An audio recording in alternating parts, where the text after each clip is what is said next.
Today's episode, the Chicago Blackhawks snapped their 8-game losing streak last night behind another impressive performance from Lukas Reichel and Andreas Athanasiou. I'll talk about how this win impacts the Blackhawks in the standings and plenty more right here on Locked On Blackhawks.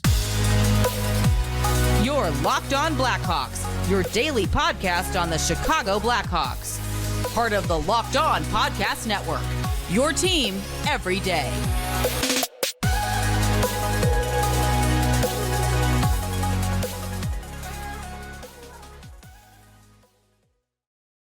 Welcome to the Locked On Blackhawks podcast, part of the Locked On Podcast Network, your team every day.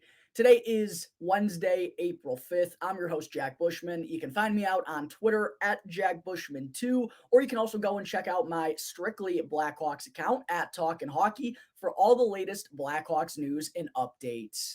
And real quick, whether you're a first-time listener of the show or a consistent listener, either way, please do me a huge favor. Make sure to go and show some support if you haven't done so already. Go and subscribe to the YouTube channel. It's 100% for free and really does help me out tremendously. While you're there, make sure to smash that like button, comment down below, and turn on those push notifications to get notified when the latest episode gets uploaded to YouTube. And for you audio folks, also make sure to go and follow the podcast 100% for free as well, wherever you may be listening to your podcast. You can also go and leave me a review on Apple Podcasts and on Spotify, which I also greatly appreciate. And you're going to have to do that anyways to qualify for the 2 free Blackhawks tickets that I'm giving away to next Monday's game, the second to last home game of the season against the Minnesota Wild. I'll talk to you all more about that after the first commercial break, so make sure to stick around. Today is the last day to enter the drawing for those 2 free tickets. So make sure to go do all that good stuff, folks. I greatly appreciate all of the support. All right, good morning, everyone. As always, thank you all for joining me on another episode of Locked On Blackhawks, your one-stop shop for all things Chicago Blackhawks. Thank you all for making the show your very first listen here to start off your Wednesday morning. Some interesting weather going on lately here in the Chicagoland area. We're getting ridiculous thunderstorms followed by 70-degree weather. Hot air's coming in, cool air's coming in. It's making for some interesting storms out there right now, but as of the time of this recording, it looks lovely out here in the Chicago suburbs, but I do believe there is another storm coming, so I hope everyone had safe travels in the morning, and I hope everyone has safe travels on their way home from work as well. But getting into some Blackhawks stuff now, last night, the Chicago Blackhawks had a matchup with the Calgary Flames up in Calgary, and for those of you who may be a little bit unaware of what's going on in the Western Conference playoff race, maybe you're just keeping up with the Blackhawks in the bottom of the standings, which, of course, I'll talk about in our second segment of the episode, so make sure to stick around for that too. But for those who may not know, coming into last night's game, the Calgary Flames are, they're in the midst of a battle for that final playoff spot in the Western Conference. Coming into last night's game, they were trailing the Winnipeg Jets by just 2 points, with both teams having 5 games left in the schedule. They're desperately needing to pick up a win on home ice against one of the worst teams in the entire NHL.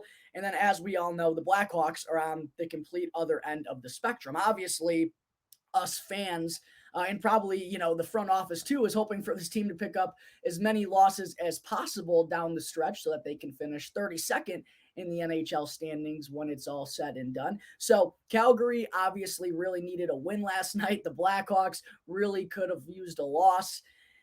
And of course, the worst case scenario winds up happening for both teams. The Chicago Blackhawks go on to snap their 8-game losing streak with a 4-3 win over the Flames, really putting a wrench in their playoff hopes. And honestly, pretty unacceptable for the Calgary Flames to lose this game on home ice against a struggling Blackhawks squad. They had lost, obviously, 8 games in a row coming into this one. Being on home ice in a must-win situation, you got to take advantage of an opportunity like that. And for the Flames to not be able to, has to be frustrating to be a fan of the Calgary Flames this season, as they just continue to underachieve. Yeah, not a very good performance from the Flames last night, if I'm being honest. Yes, they did outplay the Blackhawks in the final 40 minutes, but so does basically everyone in the NHL, right? Go take a look at the Blackhawks roster. They're going to get outplayed more times than not. That's just what's going to happen. And I really wasn't all that impressed with Calgary's effort last night. I thought they made a lot of key mistakes, a lot of breakdowns, gave the Blackhawks a lot of odd man rushes. And offensively, while they did have a lot of shots on net and they were firing the puck towards the cage whenever they could and, ended up with 36 shots on net, I believe. They also doubled up the Blackhawks in scoring chances, but it's not like they had that many pristine scoring opportunities. I believe the Blackhawks were right there with them in terms of the high danger chances. And honestly, all three goals that Calgary scored last night were kind of gifted to them by the Blackhawks, right? The first one was a terrible giveaway by Seth Jones right in front of his own goaltender. I'm still not sure why he didn't just backhand clear that out of the defensive zone. He tried to make a nifty backhand forehand play, winds up turning it over in midair, actually, and Toffoli gets credited with the goal. And then on the second Flames goal, Austin Wagner was guilty of a brutal defensive zone turnover. And then the third one for Calgary banked in off Ian Mitchell's skates. So kind of a couple of just gifts given by the Blackhawks is really how Calgary only scored their goals last night. So pretty embarrassing for me, to me at least, that the Flames weren't able to find a way in the most crucial time of the season on home ice against a team that's built to be actively losing at this point of the season. Yeah, pretty embarrassing. The Blackhawks wind up sweeping the Calgary Flames in the season series, winning all three games. And I'll tell you what, those are three games that Calgary Flames fans are going to look at with a lot of bad thoughts in their mind. They're going to be looking back at this one when the season comes to an end. If they do ultimately wind up missing the playoffs, those are going to be three games that leave Calgary Flames fans with their heads shaking. Massively missed opportunities for Calgary against Chicago this season. But enough about them, because the Blackhawks certainly had several players show positive performances on their way to victory last night, their first victory in quite a while. And I got to start with two guys who have just been red hot for the Blackhawks as of late, up on the top line, and Andreas Athanasiou and Lukas Reichel. Reichel picked up two more assists last night, a couple of great primary apples to set up Athanasiou for both goals.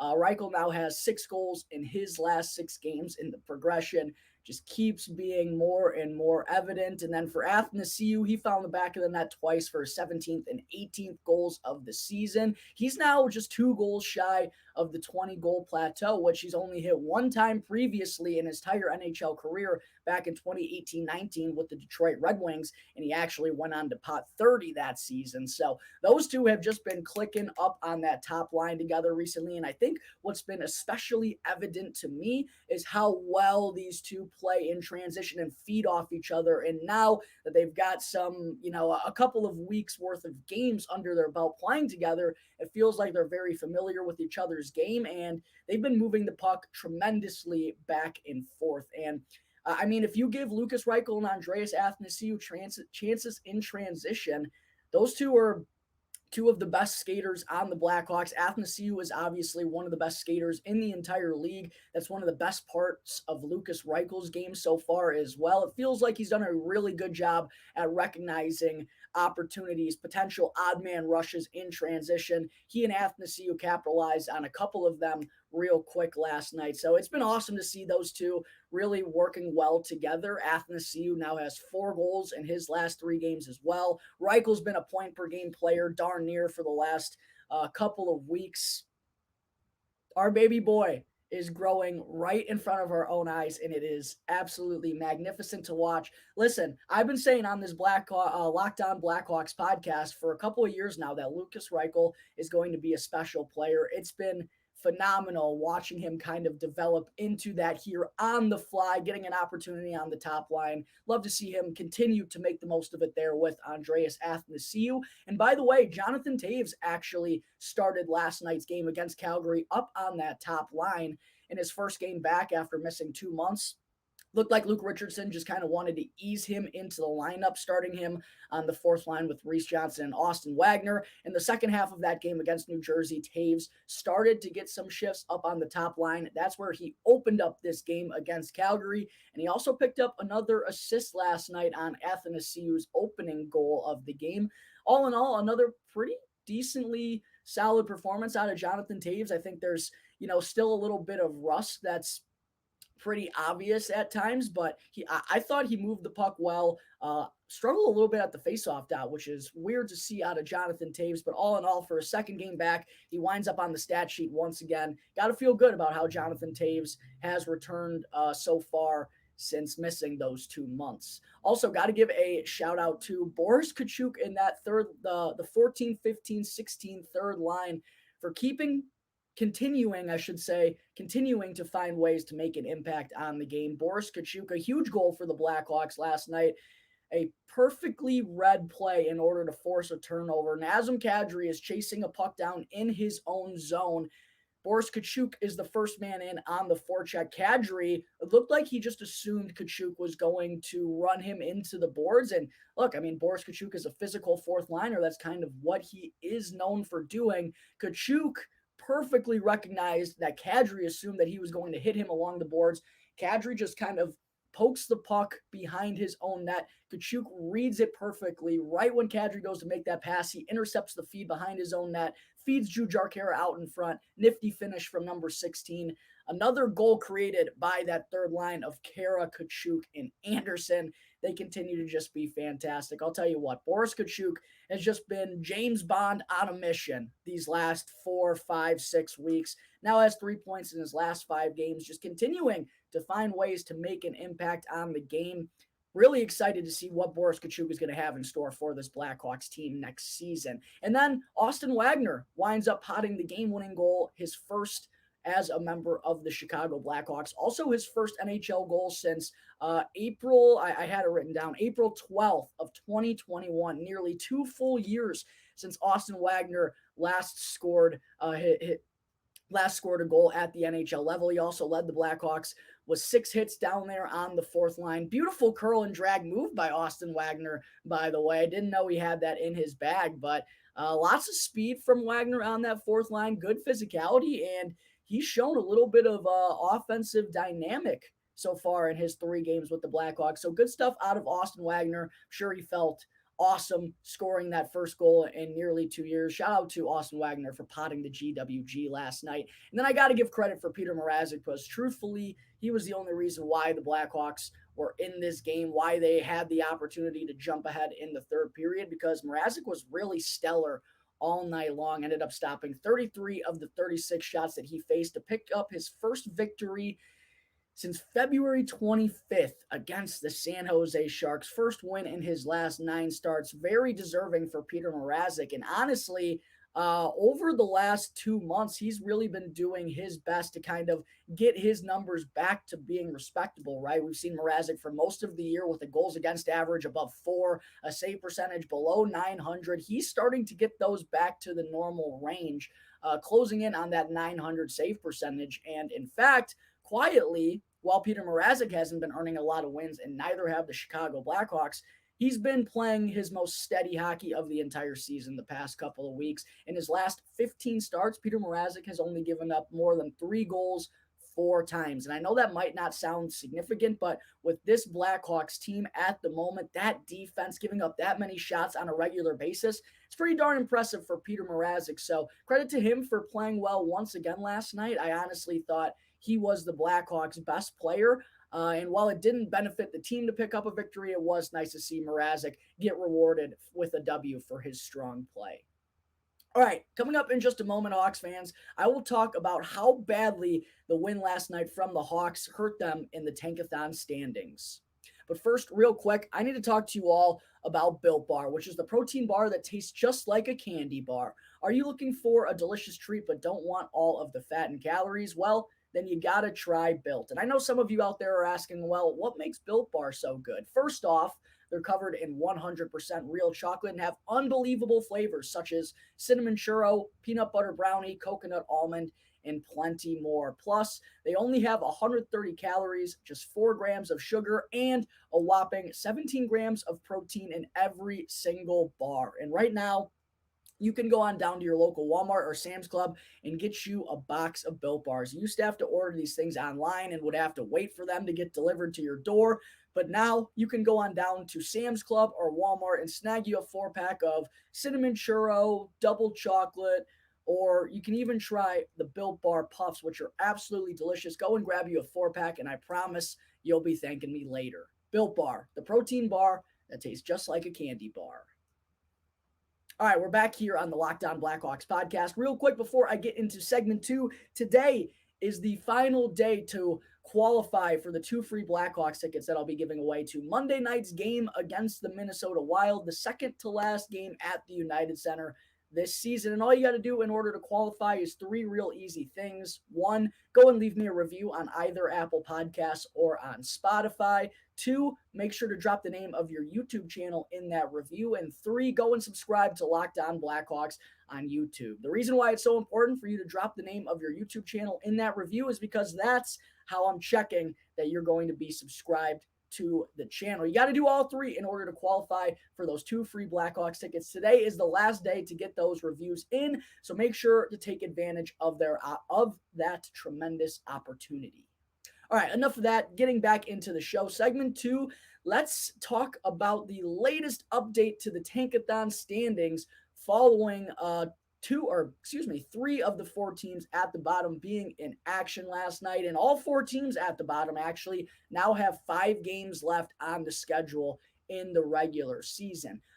Unfortunately for the Blackhawks, not only did they win last night, but the Columbus Blue Jackets lost once again, falling 4-2 on the road to the Toronto Maple Leafs. It was going to be a tough ask for them to come away with a point in that matchup. But I'll tell you what, rookie goaltender Jed Greaves did his best in his first NHL start. I believe he stopped 46 of the 50 shots that he faced in this game. Shout out to Jed Greaves for doing his best to try to get that game into overtime. But the Blackhawks win. The Blue Jackets lose.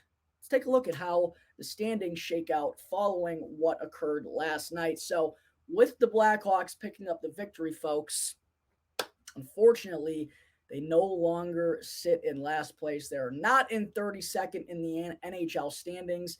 In fact, they've actually jumped both the Anaheim Ducks and the Columbus Blue Jackets at this point, but it's still a very close race. The only reason actually why the Blackhawks are in third to last place is because the Ducks and the Jackets have the tiebreaker over them at the moment, which is regulation and overtime wins. It's just regulation wins. The Blackhawks have 17 regulation wins, while Columbus has 15 and Anaheim has only 13. All 3 teams currently have 56 points with 5 games to go. Anaheim right now is in 32nd, 23-44-10. As I mentioned, 56 points, a .364 points percentage. They've lost 8 games in a row. They have been tanking phenomenally well as of late. They've also lost 12 of their last 14. They have a huge matchup on home ice with the Edmonton Oilers tonight, and I'll tell you what,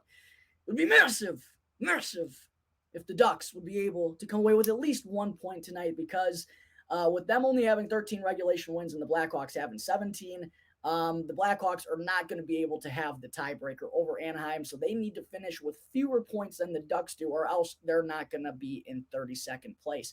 Columbus is in second to last at the moment. They're 24-45-8 now, again with 56 points, .364 points percentage. They have 15 regulation wins, as I mentioned. They lost last night, gave it their best effort against the Toronto Maple Leafs, which I can respect. Their next matchup is at the New Jersey Devils on Thursday. Not very hopeful that the Blue Jackets are going to pick up a point in that one, but crazier things have happened. They did go into Boston and find a way to get a point, so I'll be keeping my fingers crossed on Thursday night. And that brings us to the Blackhawks. They also have 56 points and a .364 points percentage. But what's killing them is the tiebreaker at the moment, the fact that they have 17 regulation wins. They're now 25-46-6 on the year with 5 games left in the season. Obviously, they just swept the season series against the Calgary Flames last night, winning 4-3. Their next matchup comes tomorrow night on the road at Rogers Arena against the Vancouver Canucks, a team that has done very well against them so far this season. In fact, the last time the Blackhawks traveled up to Rogers Arena, it was a bloodbath, one of the ugliest games of the season. Might not look like that when you go and look at the schedule. The Blackhawks only lost this game 5-2, but they also only had 14 shots on goal total in that game, while the Vancouver Canucks had 48. That's right. The Hawks got outshot 48-14 in their last trip to Rogers Arena. Poor Petr Mrazek got hung out to dry that night, I remember, and poor me stayed up till 1 a.m. watching the Blackhawks get their asses handed to them. I would feel a little bit better watching that happen this time, though, given the Blackhawks' current situation in the standings and only 5 games being left in the season. In fourth to last place, though, the San Jose Sharks. They did wind up picking up another point last night, losing to the Colorado Avalanche 4-3 in overtime. They erased a 3-1 third period deficit. That makes 4 games in a row now where the Sharks have at least picked up a point. They also have a point in 7 of their last 9. So while they were doing a phenomenal job of tanking there for a while, kind of hit a skid. I'm sure the fan base is furious at the moment. The Sharks are now 22-39-16 on the year. 16 overtime losses for the San Jose Sharks. But that now gives them 60 points on the year, 4 points ahead of Chicago, Anaheim, and Columbus. Honestly, folks, after that point last night by the Sharks, I personally think it's a 3-horse race. With all of these teams having 5 games left in the season, the Sharks are 4 points clear of last place. One of those 3 teams, Anaheim, Columbus, or Chicago, one of them is going to lose at least 4 of their last 5 games in my mind. So I really think 60 points is kind of out in terms of finishing in last place. So for me personally, looks like it's down to Anaheim, Columbus, and Chicago to finish in 32nd place in the NHL standings. Unfortunately for us Blackhawks fans, the Jackets and the Ducks have the tiebreaker at the moment, meaning the Blackhawks have to finish with fewer points than both of those teams. They cannot be tied with them in order to have the best percentage chance of landing Connor Bedard in the 2023 NHL Draft Lottery. All right, there are the updated Tankathon standings with the bottom 4 teams all having 4 games left in the season. Coming up in just a moment, I will talk about 2022 third-round pick Gavin Hayes being the latest prospect to sign his entry-level contract. But first, I need to talk to you all about Game Time, which is the perfect place for last-minute ticket deals. Buying tickets to your favorite events shouldn't be stressful, and Game Time is the fastest and easiest way to buy tickets for all the sports, music, comedy, and theater events near you. I've always used Game Time well before they were a sponsor of the show. I've been using Game Time since I was a freshman or sophomore in college because it's just super easy. They have the cheapest tickets. When I was going to the University of Missouri, I'd go on Game Time and I'd buy one single ticket to St. Louis Cardinals games. And this is from a Cubs fan just because the tickets were so cheap. I enjoyed watching games and going to Busch Stadium. The only reason I bought those tickets, though, is because Game Time makes it so so simple and so cheap in order to purchase my tickets. I also love how they give me images of my seats along with event cancellation protection just in case anything happens. So make sure to go and download the Game Time app, create an account, and use the code LOCKEDONNHL in all caps for $20 off your first purchase. It's a pretty good deal. Again, go and create an account and redeem the code LOCKEDONNHL in all caps for $20 off your first purchase. Last minute tickets, lowest price guaranteed. Game Time. All right, before I wrap up the show for today, folks, we do have to talk about 2022 third-round pick Gavin Hayes being the latest prospect to sign his entry-level contract with the club, and he's been an absolute monster for the Flint Firebirds of the OHL this season. In 66 regular games for the Firebirds, Hayes wound up tallying 41 goals and 40 assists for 81 points, well over a point per game player, a huge jump and leap in his game from his first year in the Ontario Hockey League. Now, he is still expected to return to the Firebirds next season. I guess anything can happen, but with Hayes still only being 18 years old, I believe, at this point, more than likely going to be a slide situation, just like Paul Ludwinski, where his entry-level contract won't kick off until 2024, 2025, because he is expected to go back to junior. But I'll tell you what, Blackhawks fans, I wasn't, too stoked on Gavin Hayes after seeing him in development camp and at the prospect showcase.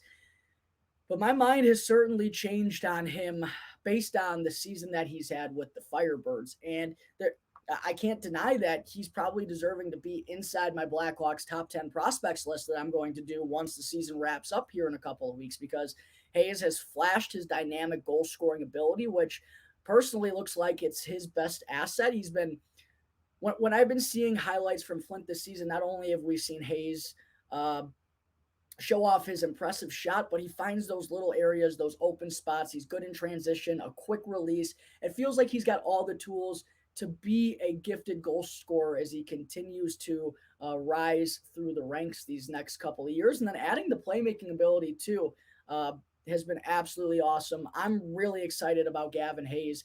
Should be having a monster year for the Flint Firebirds next season and will likely return to being a top-line player for them.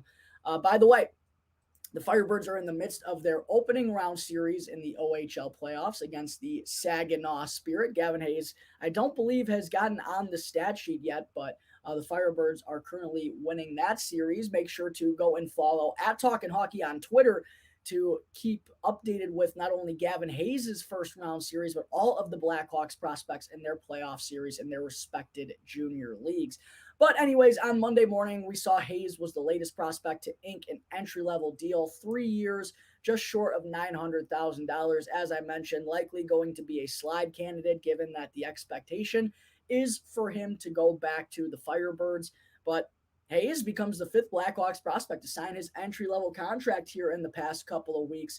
Of course, I know some Blackhawks fans probably see that and think he's coming to the NHL or the AHL rather soon. No, this is just kind of Kyle Davidson in the Blackhawks front office taking care of business. If, they feel like a prospect is ready to sign their ELC and commit to the club, you'd rather do it sooner rather than later, just to kind of push all those thoughts of maybe not signing with the team and becoming a restricted free agent, or an unrestricted free agent, actually kind of pushes all those thoughts out of the way. You don't even really want to reach that point unless, you're not too high on a prospect. Then that's obviously a different situation. But with a guy like Gavin Hayes, who's looked excellent so far this year, why wait? Get that baby done. And now we know that Hayes is signed on for 3 years whenever he does elect to make the jump to professional hockey. But yeah, we've seen now 5 Blackhawks prospects sign their ELCs recently. The first, of course, was Ryder Rolston, who we have seen on the ice with the Rockford Ice Hogs here as of late in a full, no longer wearing, I should say, the non-contact jersey. And I mentioned on Twitter and on the show here that Rolston, when he signed his entry-level contract with the Blackhawks, I wasn't really sure if he was going to get in any action before the end of the year, because he actually suffered a broken collarbone with the Notre Dame Fighting Irish that ended his junior season. He had tallied 20 points in 27 games, really had gotten off to a good start for the Fighting Irish, but sadly had his season cut short by that broken collarbone. Due to the injury, I wasn't sure if they just wanted to, like I said, get that entry-level deal out of the way. I wasn't sure if Rolston was actually going to play in any AHL games, but the fact that he's been a full participant in practice recently has me thinking that he's going to get in some games down there for the Piggies. So keep an eye out for Ryder Rolston making his professional debut, likely sometime soon here. We've obviously seen Wyatt Kaiser up in the NHL as of late. Didn't play last night against the Calgary Flames. Luke Richardson is carrying 9 defensemen on the active roster right now, so 3 defensemen are going to have to sit out on any given night. Not an ideal situation on the blue line, but I do think Kaiser will likely get back in there on Thursday up in Vancouver. I mentioned for Paul Ludwinski, he's another guy who likely is going to have his entry-level deal slide on over another season, because he is expected to go back to the Kingston Frontenacs of the OHL, where he served as the captain this season in the second half of the year after I was going to combine Connor Bedard and Shane Wright. Shane Wright was traded from the Frontenacs. I was about to say Connor Wright, and I'm like, that doesn't seem correct. No, after Shane Wright was traded, Paul Ludwinski was named the captain for the Kingston Frontenacs. Blackhawks 2022 second round pick, 39th overall selection, part of the return for Alex DeBrincat from the Ottawa Senators, obviously. Unlike Rolston, we will not be seeing Paul Ludwinski in action for the Rockford IceHogs. I know he signed an amateur tryout, but the IceHogs announced that he's out indefinitely due to a left ankle sprain. We finally get an update as to why Ludwinski missed the end of the season with Kingston due to a left ankle sprain, cost him the final 10 games of that season. Not going to be in any action this year. Looks like the Blackhawks just want him getting fully healthy heading into the summer. Then we've also seen Antti Saarela, 2019 fourth round pick, guy who really hasn't been maybe lighting it up overseas, but has been getting a lot of good experience in Finland's Liga and is known for being a very good skater and being a tenacious forechecker, kind of having the defensive side of his game round out at this point. It's just kind of the belief of whether or not he's going to be able to develop some offensive game. That's what's kind of going to take him to the next level or give him a chance of being a sustainable NHLer. We're still going to see if Antti Saarela plans on coming over, but I'd bet that he does, given that the two sides reached an agreement on their ELC. And then Hayes becomes the fifth. As I mentioned, a phenomenal second season in the OHL, 81 points in 66 games. Really stoked about all these Blackhawks prospects signing their ELCs. Super stoked to see what the next step in the process is for each of them. All right, folks, I think that is going to wrap up Wednesday, April 5th's episode of Locked On Blackhawks. Thank you all again for tuning into the show, and make sure to go and show some support if you haven't done so already. First, by subscribing to the YouTube channel. You can also go and follow the podcast 100% for free wherever you get your podcast. That way, you can get the latest show as soon as it gets uploaded. Once again, thank you all for tuning into today's episode. I'm your host, Jack Bushman. You can find me out on Twitter at JackBushman2, or you can also go and check out my Strictly Blackhawks account at Talkin' Hockey for all the latest Blackhawks news and updates. So until tomorrow's episode, that's going to do it here for the Locked On Blackhawks podcast, part of the Locked On Podcast Network, your team every day.